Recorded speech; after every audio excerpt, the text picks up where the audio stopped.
Okay, let's unpack this. Imagine you have a dream, right? Something you feel deep down you are, well, meant to do. Hmm. Maybe it's this huge ambition that feels impossible, or maybe it's quieter, just a longing for something different. But it calls to you. Like a whisper. Yeah, exactly, a persistent whisper. Now, imagine answering that call. Actually setting out on a journey that means leaving everything familiar behind. Which is terrifying. Totally Yeah. terrifying. Facing setbacks that really test you and finding surprises, things that show you how everything's kind of connected. That's where we're starting our deep dive today. Exactly. And our focus is this pursuit of what one of our main sources, Paulo Coelho's, incredibly famous book, The Alchemist, calls a personal legend. Personal legend. Yeah. And it's not just like a goal. It's more like your unique destiny, your mission here on Earth, something that feels, well, written into who you are. Okay. And we're looking at excerpts from the book itself, plus we've got insights from interviews with Coelho, reader guides, that kind of thing. Stuff that explores the themes. So our mission for this deep dive, it's not just about retelling the story. Right. Yeah, at all. We want to really dig into these sources, pull out the core ideas, those key moments, maybe the surprising insights that aren't just plot points. We're after the nuggets of knowledge, Yeah. about what it really takes to find and follow that destiny. The practical wisdom within the story, that's the Think that- goal. that- And the story itself, it gives us this amazing framework. We'll follow the journey that's laid out in the sources. We start in Andalusia, Spain, the hills, the pastures. Right? Then across the Strait of Gibraltar into Tangier, North Africa, which is bustling, confusing, change. huge change. From there, it's into the Sahara Desert, vast, ancient, definitely dangerous at times. And the goal, the Egyptian pyramids. Wow. Quite the trip. Oh, yeah. And along the way, you meet all these fascinating characters. You've got kings giving out wisdom, tricky figures bringing trouble, people stuck in their routines, and these really wise guys who kind of reveal the secrets of how the world works. Okay, so it all kicks off like a lot of quests do with a spark, a dream, basically. Something that disrupts the everyday. That's right. Our main character is Santiago. He's a young shepherd boy in Andalusia. And, on the surface, he seems pretty okay with his life. Yeah, the sources say he loves reading. He likes the freedom of being a shepherd, which, interestingly, was his choice, right? His dad wanted him to be a priest. Exactly. He chose this life. And there's a comfort in the routine, knowing his sheep, the usual paths. He's not totally isolated, though. He's traveled more than his dad ever did. Right. His dad had that dream of traveling, but, well, life happened. Practicalities took over. And Santiago's got his own, maybe simpler plans forming. He's thinking about going back to this village, seeing a merchant's daughter he likes. The one with the nice hair. Yeah. Thinking about settling down, maybe buying some land, a familiar kind of life. But then the interruption. The sources mention he decides to sleep with his sheep in this abandoned church. Oh, yeah, the one with the collapsed roof. That's the one. And a sycamore tree growing right up through where the sacristy used to be. It's kind of symbolic, maybe, a bit unusual. It's a hint of something different. Could be. And it's there, sleeping in the ruins, that he has the dream. A recurring dream. Not just once. Twice. While sleeping under that specific tree, a child appears, takes his hands, transports him in the dream to the Egyptian pyramids, Whoa. and tells him, if you come here, you will find a hidden treasure. It's vivid, it's consistent, and the repetition makes it really unsettling for him. Okay, so that's the spark. Definitely. A direct call. You mentioned the sources say dreams are the language of God. Exactly. An old woman he meets later tells him that directly. So Santiago, he's unsure, maybe a bit scared, but also curious, right? Feeling intrigued. He decides he needs to figure out what this dream actually means. He remembers hearing about an old woman in Tarifa, nearby town, who interprets dreams. So he seeks her out. A gypsy woman? Yep. Living with lots of colored bottles. Yeah. And he's a bit wary at first. Childhood stories about gypsies being tricksters, that sort of thing. Entertainable. But then he sees this image of the Sacred Heart of Jesus in her room, and it calms him down a bit. He tells her the whole dream. The child, the pyramids, the treasure. What does she say? She confirms it, just like that. Tells him, yeah, the dream's real. It means you'll find treasure at the pyramids. Almost too simple, Yeah, anticlimactic almost. Right. But then comes the first hint of this theme. The price of knowledge. Or guidance. Ah, okay. What's the price? She asks for 1/10 of the treasure if he finds it. If he finds it. So nothing up front. Nothing up front. And Santiago kind of laughs it off at first. Seems like a small price for some future, maybe imaginary wealth. He's relieved he doesn't have to pay her now. But still, there's that little seed of doubt, like maybe she's just saying this. Exactly. He wonders if she's playing him, if the dream is nothing, and she's just trying to get something for nothing later. But she doubles down, says again, dreams are God's language. She emphasizes that. Yeah. She says if God speaks in the language of the soul, only you can understand it fully. But if God uses their shared language, the language of dreams, she can interpret. She admits she doesn't know how he'll get there, just what it means. And she points out, if he doesn't go or doesn't find it, she gets nothing. It's pretty practical, which actually leaves Santiago feeling a bit flat. He wanted more, maybe a map or something. Yeah. He even thinks, okay, forget dreams, and decides to just go back to his sheep, back to thinking about the merchant's daughter. The call fades for a moment. But the universe isn't done with him. Not even close. He's sitting in the town square reading a new book he bought to try and forget the whole thing. Yeah. And this old man comes up to him. And this isn't just some random old guy. He knows things. Knows the book Santiago's reading. Knows what he's thinking about the plot. Freaky stuff. Okay, that would get my attention. Right. The old man introduces himself as Melchizedek, the king of Salem. And he says he appears to people when they're right on the edge of realizing their personal legend. There it is again. But Yeah. he defines it. He does. He says a personal legend is, and this is key, what you have always wanted to accomplish. Everyone knows it when they're young, he says. When everything seems possible and you're not afraid to dream big. But then life gets in the way. Exactly. He talks about this mysterious force that starts convincing you it's impossible as you get older. Sounds bad, right? Like an enemy. Yeah, sounds discouraging. But here's the twist. The king reframes it. He says this force isn't actually negative, even though it feels that way. Really? What's his purpose then? Its real purpose is to prepare you, to train your spirit, your will, so you're ready when the time comes to actually achieve your personal legend. Wow. So the obstacles are actually training. That's one of the big insights. Yeah, the obstacles are the preparation.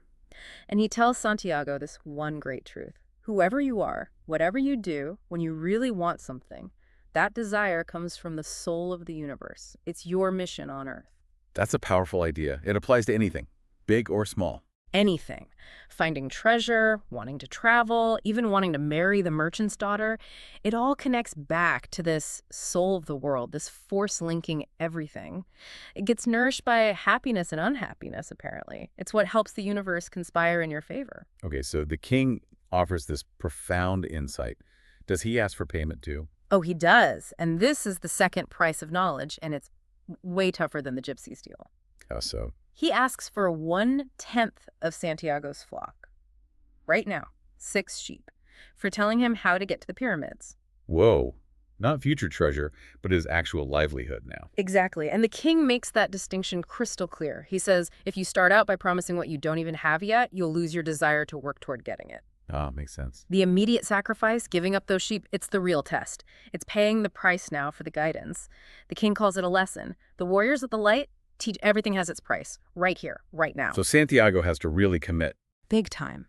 And Melchizedek doesn't just take the sheep. He gives Santiago tools and advice. He gives him Urim and Thummim. Those are the stones, right? Black and white. Yep, from his golden breastplate, black for no, white for yes. They're for divination, for times when Santiago can't read the omens around him. Omens. That comes up a lot. It's central. The king tells him to primarily follow the omens, says that they're the path God has prepared, how the universe communicates. But, and this is important, he also says, if you can, try to make your own decisions. So guidance is there, but you still have to choose. Personal agency is key. The stones are a backup, not a crutch. Okay. Any other big ideas from the king? One more really important one, especially for starting out, the principle of favorability. Beginner's luck. Ah, I've heard of that. He explains that when you first commit to your personal legend, the universe kind of gives you a boost, helps you out, makes things easier. Like Santiago selling his sheep really easily. Exactly. He sells the rest of his flock super fast to a friend who, get this, had always dreamed of being a shepherd. Wow. See, interconnectedness. Right there. How lives and dreams intersect when someone steps onto their path. Okay, so Santiago's got the advice, the stones, the concept of beginner's luck, and he's paid the price. Yeah. What's next? The first huge, scary step. He sells the rest of the sheep. He actually does it. Cuts the cord. Completely. Leaves behind his comfort zone, the fields, the girl, everything. It's a total break. How does that feel for him? The sources describe it. Yeah, vividly. There's this rush of freedom, definitely. But right alongside it, there's fear. Big fear. He sees the ticket window for the boat to Africa, to Tangier. And it hits him. The unknown. Totally. He feels that pull to just turn back, go back to the sheep, the life he knows.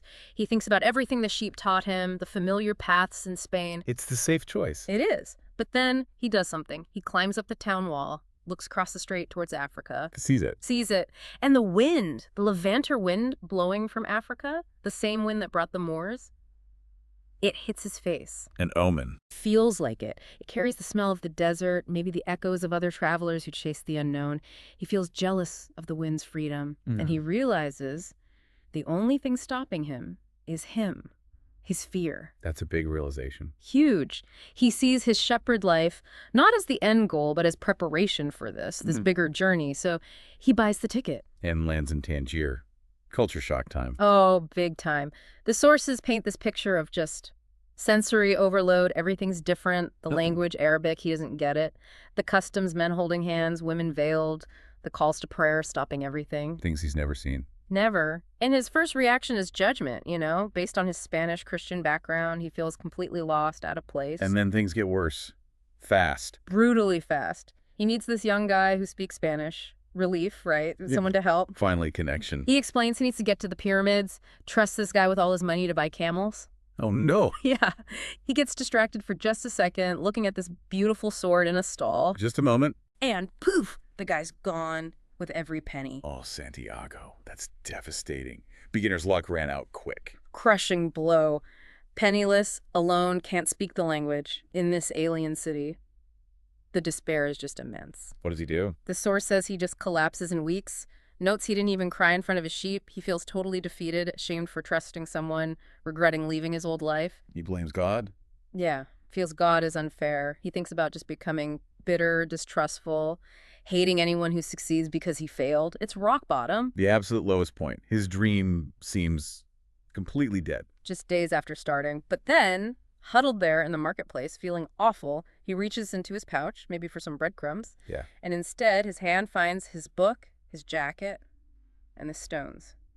Urim and Thummim. Ah, the king's gift.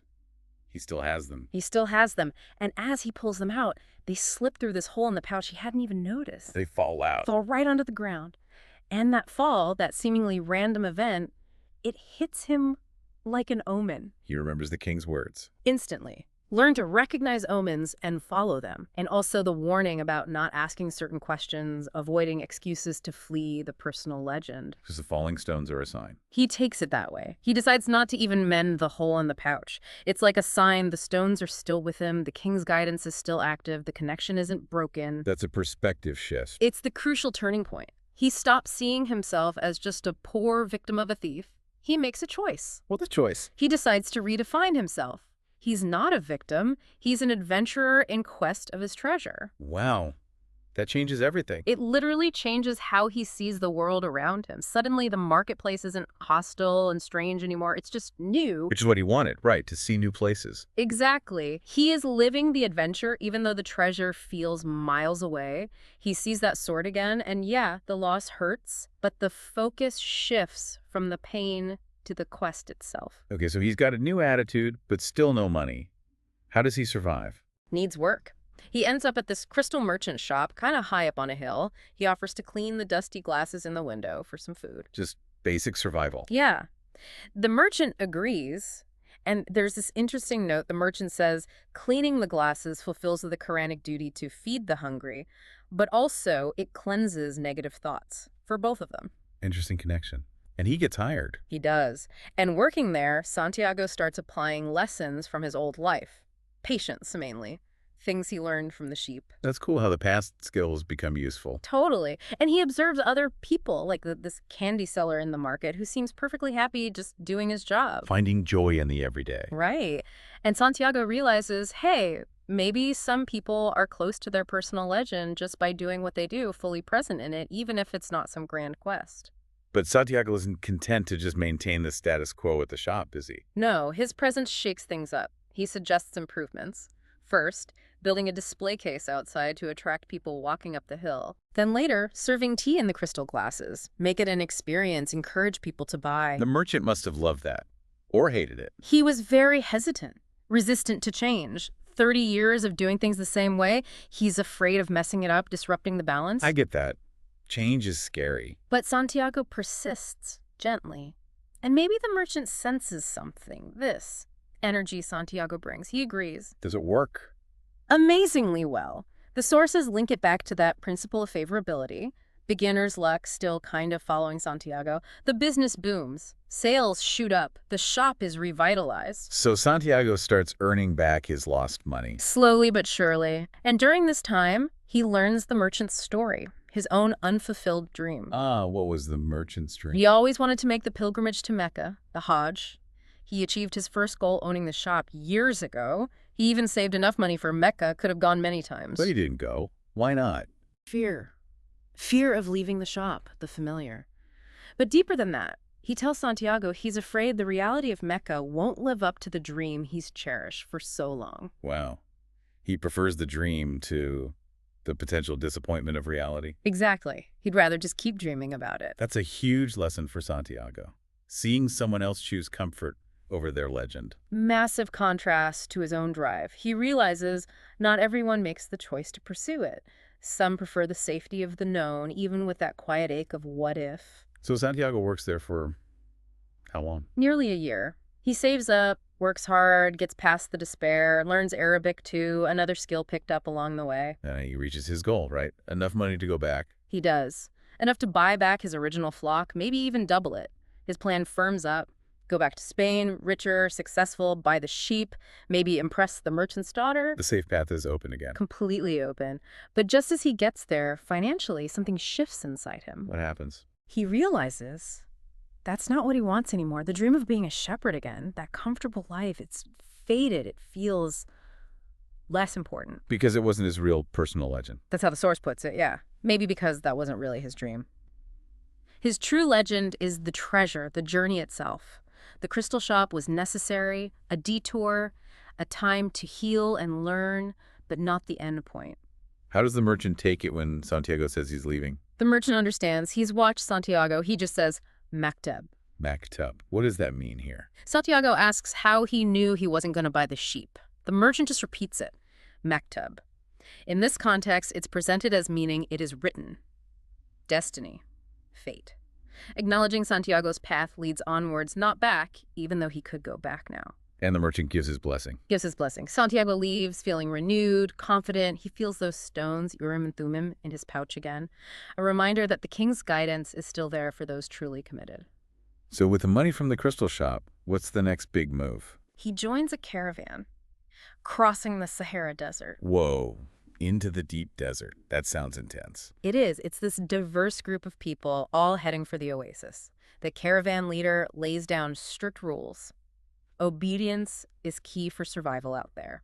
And he meets someone important on this leg of the journey. Yes, the Englishman. A very different kind of seeker. He's an intellectual, literally weighed down by books about alchemy. Alchemy, like turning lead into gold. That's part of it. He's searching for a real alchemist and the masterwork. He sees omens too, but interprets them academically. Luck, coincidence, part of a universal language he's trying to crack through books. So he's learning from texts, Santiago's learning from life. Big contrast, yeah. The Englishman explains his view of the soul of the world, this principle governing everything, a positive force. He believes when you truly want something, you connect to it and everything helps. Even the crystal glass is shimmering for Santiago. And the masterwork. What is that, according to him? It's the goal of alchemy. Purifying metals, which is also about purifying yourself, to connect with the soul of the world. It has two parts. The elixir of life cures illness, stops aging, and the philosopher's stone turns lead to gold. The biggie prizes. Right. And the Englishman thinks the alchemy texts are deliberately obscure, coded, so only the really persistent can figure them out. Keep the secrets safe. Meanwhile, Santiago's learning differently. Totally. He's watching the desert, listening to the camel drivers, understanding this language without words. He realizes you don't just learn alchemy from books, you learn it from living, from reading the omens in everyday life. He sees the caravan and the desert moving together, speaking the same language. And the camel driver offers some wisdom, too. Crucial wisdom. He has this philosophy of living intensely in the present. Life is the moment we're living right now, he tells Santiago. Eat when you eat, march when you march. Exactly. Don't dwell on the past or worry too much about the future, because now is all you really have. It's a real grounding perspective for Santiago, who's been focused on future treasure or past regrets. Does the camel driver have a story? Yeah, a poignant one. He built this amazing orchard, his dream, but then went on his pilgrimage to Mecca, fulfilled that dream, only to come back and find a flood had destroyed the orchard. Oh, wow. Life changes. Instantly. Reinforces that idea of valuing the present. But the desert crossing isn't all philosophical insight, right? It gets dangerous. It does. As they travel, news starts filtering through, tribal wars are heating up, the threat of raids becomes real and constant, the desert shows its teeth, tension rises in the caravan. So after all that, they finally reach the oasis. Finally. And it's described as this miracle, a lush green haven in the middle of endless sand. It's neutral territory, governed by tradition, offering safety. A sanctuary. But you mentioned something changes here for Santiago. Yeah, the sources really mark this point. This is where beginner's luck officially ends. Okay, the training wheels are off. Pretty much. From here on, it's about real tests of persistence, of courage. He also has this realization that the omens weren't just random cosmic hints, but placed there by God, specifically for him. That's a deeper level of understanding. And something else happens at the oasis, something huge. Probably the biggest thing, personally. He meets Fatima. Love enters the picture. How does it happen? He sees her at the well, and it's instant. This overwhelming feeling, this understanding that goes beyond words, he calls it the pure language of the world. Wow. Love at first sight, but like cosmically significant love at first sight. Exactly. He just knows absolutely that she is the most important omen, the reason he was led here, even though he wasn't consciously looking for love. Everything else, past, future, just vanishes in that moment. It's all about the present and the certainty that this was meant to be. Does this complicate his quest? He thought love might hold him back before. That's the challenge. He thinks, okay, do I stay here? No. But Fatima is different. She's woman of the desert. She understands destiny, understands that men leave, and if it's true love, they return. So she encourages him to go. She insists. She sees herself as part of his dream, part of his personal legend, not something standing in its way. She gives him the strength and support to keep going. But it's still hard for him, right? He's torn. Deeply torn. He's found love, safety, belonging here. Leaving that, going back into the danger, it's agonizing. He seriously considers giving up the quest. And right at that moment of crisis, the alchemist arrives. Perfect timing. How does Santiago find him? Wasn't the Englishman looking everywhere? Yeah, the Englishman with all his books couldn't find him using logic. Santiago just asks Fatima, and she points the way. Sometimes it's about who you know or who you love. Or just connection and intuition over pure intellect, maybe. And he finds the alchemist not in some lab, but out in the desert, on horseback, falcon on his arm, part of the landscape. So the alchemist tests Santiago. Immediately. Santiago has this vision, watching hawks fighting. He sees an image of armies attacking the oasis. A premonition. A clear one. He tells the camel driver first, who believes him instantly because he understands the desert signs. The camel driver pushes him to warn the tribal chieftains. How did the chieftains react? They must be skeptical. Very. Why would a stranger see this, not us? It challenges their authority. But the eldest chieftain, wise old guy, remembers the story of Joseph in Egypt. Another stranger who saved the land with visions. Exactly. He says the deepest tradition demands they listen to messages from the desert, even if it breaks other rules like neutrality. Right. But if Santiago's wrong... He's dead. He's dead. High stakes. But he's right. The attack happens. Exactly as he saw it. The oasis defends itself because they were warned. The alchemist sees this, sees Santiago's courage and connection, and tells him, okay, now find me. The real teaching begins. And the alchemist's teaching style is different, more hands-on. Totally different from the Englishman. It's experiential. First test. Find life in the desert. Santiago, more attuned now, finds a snake. The alchemist handles it easily, showing his mastery. The lesson: life attracts life. Simple but profound. What's next? The biggest lesson: listen to your heart. The alchemist hammers this home. Wherever your heart is, that is where you'll find your treasure. But hearts are afraid. Right. That's the key insight. The heart fears suffering, fears loss, fears failing the dream. And the alchemist gives maybe the most famous line: the fear of suffering is worse than the suffering itself. The anticipation is worse than the reality. Often, yeah. And he adds this comfort. No heart has ever suffered when it goes in search of its dream, because that search connects you to something eternal. Knowing your heart, its fears and dreams, stops it from betraying you. You have to listen. What about love? Does the alchemist talk about Fatima? He talks about love as a universal force, not just romantic love, but the force that transforms and improves the soul of the world. It's active, dynamic, it makes things better. It's part of the whole process. Okay, and there's one final warning about the end of the journey. Yes. A crucial one. Right before you reach your dream, he says, the soul of the world tests everything you've learned. Like a final exam. Exactly. Not out of malice, but to ensure true mastery, not just luck. And this, the alchemist warns, is where most people give up. Right at the finish line. Dying of thirst when they've reached the palm trees. It's the ultimate test of perseverance. So Santiago and the alchemist head towards the pyramids and run into trouble. Big trouble. They get captured by warring tribesmen, lose their horses. And Santiago loses his money again, all the gold from the crystal shop. That's the second time. Mm-hmm. Remember what the alchemist might say about things happening twice. Uh-oh. Facing death now. Looks like it. But the alchemist makes this incredibly bold claim to the tribal chief. He says Santiago isn't just some kid. He's an alchemist who can turn himself into the wind. Whoa, can he do that? He certainly hasn't yet. The alchemist says he needs 3 days, and if they harm them, Santiago will destroy their camp with the wind. Then the alchemist just gives away their stuff, saying death makes you appreciate life. He puts Santiago in an impossible spot. The ultimate test. 3 days to figure out how to become the wind. He has to use everything he's learned, talk to his heart, the desert, the wind, the sun, and finally, the source of it all, the hand that wrote it all. He talks to the sun. Has this deep conversation about personal legends, how everything evolves, striving for something better, echoing that idea of love transforming things. It's the culmination of his learning. Dumb. Does he do it? On the 3rd day, with everyone watching, skeptical, he does it. He connects fully to the soul of the world, becomes the wind, whips up this huge sandstorm, a simoom, terrifies everyone. But he's okay. Unharmed. Standing on the other side of the camp, it's the ultimate proof of his mastery. The chief is blown away, sees the power of God, and lets them go. Give them horses even. The alchemist is pleased. Wow, okay. So they get closer to the pyramids. Almost there. They reach a Coptic monastery nearby, and the alchemist gives one last demonstration. The gold-making part. Yep. Uses a sliver of the philosopher's stone, turns lead into gold. Cool. Then he divides the gold. 4 parts. Why 4? One for the monk, for hospitality. One for himself, for guiding Santiago. One for Santiago. And a 4th part also for Santiago.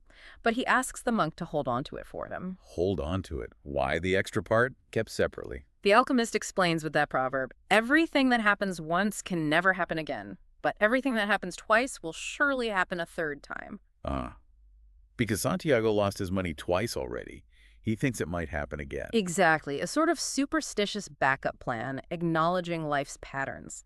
He also tells Santiago a quick story about a poet whose work only became famous centuries later. The point being, you might not see the full impact of living your legend in your own lifetime. Food for thought. And then the alchemist leaves. He does. Santiago goes the rest of the way alone, just following his heart. And he reaches the pyramids. Finally. Finally. He's overwhelmed, falls to his knees, cries, and where his tears hit the sand. Let me guess. An omen? A big one. A scarab beetle crawls out. Scarabs are important in Egypt, right? Yeah. Symbols of God. Exactly. Transformation, rebirth. Santiago remembered the king. Follow the omen. So he starts digging. Right there. Frantically. And finds the treasure. He finds robbers. They attack him, beat him badly. Oh, come on. The 3rd time. Yeah. He loses everything again. The gold the alchemist gave him, yeah. Beaten, broken. Yeah. But then, as they're robbing him, he blurts out something about dreaming of treasure there. The leader of the robbers starts laughing. He says he had a recurring dream, too. No way. What was his dream? About treasure buried back in Spain. Under a sycamore tree. In a ruined church where shepherds sleep. Where Santiago started. Where he had his first dream. Exactly. The robber dreamt the treasure was where Santiago began his journey. That's unbelievable. The irony. The ultimate twist, the physical treasure wasn't at the pyramids at all. It was back home, waiting the whole time, under that tree. So he finds it when he goes back. The chest of gold and jewels. He returns to Andalusia, digs under the sycamore in the ruined church, and yes, finds the chest. Gold coins, jewels, masks, more than enough to buy his sheep back many times over. The sources say the real treasure wasn't the gold. Right. That's the core message. The book description even says the journey turns into a discovery of the treasure found within. So the real prize was everything he learned and became along the way. Absolutely. The knowledge of the soul of the world, the languages, the experiences, turning into the wind, finding Fatima, the resilience. That was the true alchemy. He didn't just find gold, he transformed himself. He became the alchemist of his own life. Beautifully put. And when he finds the chest, he finds Urim and Thummim still in his pouch. He puts them in the chest. A reminder of the king, the omens that guided him, even when he didn't realize it. Yeah, he gets it now. He thinks about how life is generous to those who follow their legend, how travel brings wisdom, like the gypsies know. And the ending. It connects back to Fatima. It does. He's sitting there, treasure found, ready to go back to her. And the wind, the Levanter, blows from Africa again. The same wind from the beginning. Bringing the scent of her perfume, it feels like a kiss. The connection is still there across the desert. He knows he needs to return to her. That love is also part of the treasure. Wow, what a journey. So if we try to pull the main themes together, the big takeaways from all this, Yeah. what stands out? Well, obviously, the huge importance of recognizing and following your personal legend, that calling inside you. It's your unique thing to contribute. And tied to that, listening to your heart, even when it's scared. Remembering that fear of suffering is often worse than the suffering itself. Definitely. And learning to read the omens, seeing them as this personal language from the universe or God guiding you. Plus that idea of interconnectedness, the soul of the world. How wanting something with your whole being aligns you with the universe and everything helps. And how love fits in not as a roadblock, but as this active, transformative force that helps everything grow and improve. And just sheer persistence, right? Overcoming fear, getting back up after defeats. That fall 7 times, get up 8 idea. Crucial, because the journey is the transformation. The gold is great, but who you become by pursuing the gold, that's the real treasure within. When you think about Coelho himself, his interviews and stuff, does his perspective line up directly? Oh, yeah, completely. He talks about omens being that personal language from God, speaking to your heart, not always logical. He emphasizes learning from mistakes, that the path isn't smooth. His core belief that everything is one thing really underpins the soul of the world idea. And he talks about taking risks, living fully. Yeah, he mentions how thinking about death reminds him to live now, to do things that scare him, because that's where discovery happens. It fits perfectly. We can look back at those 4 obstacles Coelho mentioned, the reasons people give up. Santiago faces them all. Right. First, being told it's impossible. He leaves home anyway, despite doubts. Second, love. He struggles with leaving Fatima, but learns true love supports the legend. Third, fear of defeat. He gets knocked down hard theft, capture, but keeps getting up, finds a way. And fourth, fear of realizing the dream. That final test when he's captured right near the end, he has to push through that ultimate fear. And ironically, the robber who tells him the secret didn't push through his own dream's fear. Exactly. The robber is the cautionary tale. Santiago avoids that trap. Some guides mention just wanting the treasure without living the legend. His quest was always about more than just the gold. It had to be. The journey was the point. The gold was just confirmation, maybe? Proof that the universe keeps its promises if you keep yours. Well said. It's such a powerful allegory. From shepherd to, well, someone who understands the wind. From Spain to Egypt and back, discovering the prize was linked to the start. It's a map for trusting life's process. So for you listening now, it really encourages you to look at your own life, doesn't it? Those dreams maybe you've shelved, that quiet calling. Yeah, and to pay attention to the subtle signs, the omens in your own day-to-day. They might not be scarabäetals, but maybe coincidences, recurring thoughts, unexpected opportunities. Things trying to guide you. And maybe, most importantly, to look honestly at the fears holding you back. Is it the comfort of the familiar, the voice saying it's impossible? So, reflecting on Santiago's whole incredible journey, maybe consider this final thought, echoing the Alchemist. If everything that happens twice will surely happen a third time, what patterns have shown up in your life again and again, and what might they be pointing towards on your own unique path?